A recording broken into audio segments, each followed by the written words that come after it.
Hi, SuxAtArt. Back at it again. And this video is a two-parter.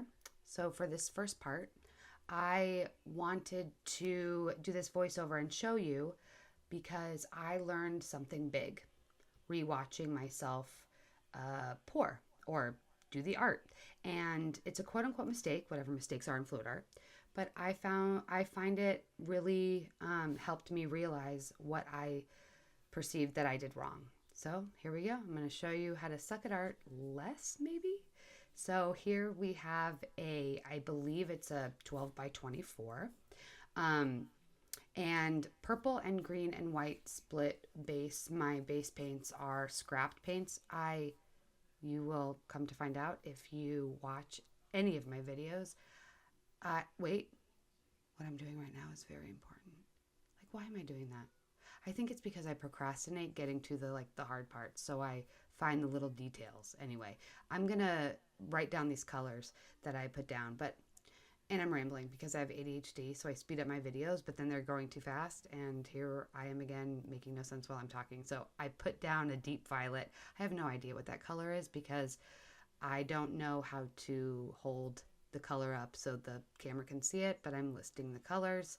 Here, I believe that's a Prussian blue and a iridescent, I don't know. I'm just going to list them. I'm sure they're already listed because I'm going back in post. So this is the second time I've watched this video, and I just wanted to share what I learned watching back. First thing I learned, stop layering so many paints. Why? Why do there have to be 87 colors? There doesn't. By no way, shape, or form does there need to be so many colors. And why the white on top? I don't know.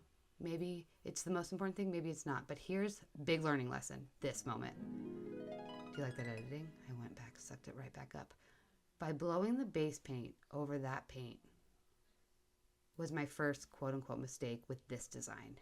Because as you can see, as I keep blowing it out, the colors look actually pretty beautiful. So maybe there is a reason why to use so many colors. I don't think you have to, but I always do. It's hard to pick just 3, am I right? So I'm blowing and I'm realizing that there's a big mistake down there, and I already probably hate it because I don't have enough base paint on that purple side. So I keep going, and I don't know why I did not layer more purple. Maybe it's because I didn't realize it at first, but wow, look at that blowout. That is really quite beautiful.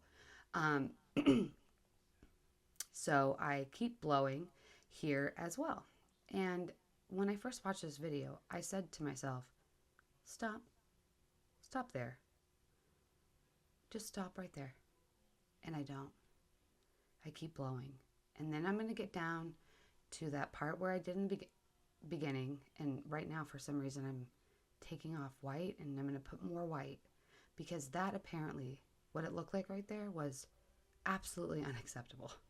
Which is silly because the paint is going to move and it's going to not be what it is right there. It's going to move. It's going to do interesting things. And that's the greatest thing about Fluidart. So then I take this little doohickey thing and I start blowing out.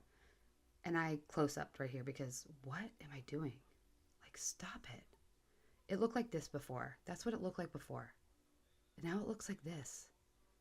And it looks bad. It looks bad. But I keep doing this little thing. And it's not necessary, so I keep blowing. So I go back to the bottom part. And here's also something that I do. If I fix or I take off any part, like I'm going to do in a second, or I add more paint like this, it's like my acrylic nails. If one acrylic nail pops off in my hand, no matter what, they're all coming off. I got to fix the whole thing. So then I say, I'm just going to do half. Because the top part, I found acceptable. But then I do this. I'm like, why am I putting down 2 lines of color in a K formation? I did not have that before. That wasn't how it was before. What am I doing? And I'm overworking it, and then it's blown out. And I'm looking at it now, and I go, stop. That actually looks kind of good. Stop. Do I stop? You better believe I don't. I just keep overworking it. So then it ends up like this. And then I get down on myself and I script another painting because I failed, but I didn't fail. I am taking this as a learning lesson. So please join me for part 2 to see what the second pass looks like. SuxAtArt, baby.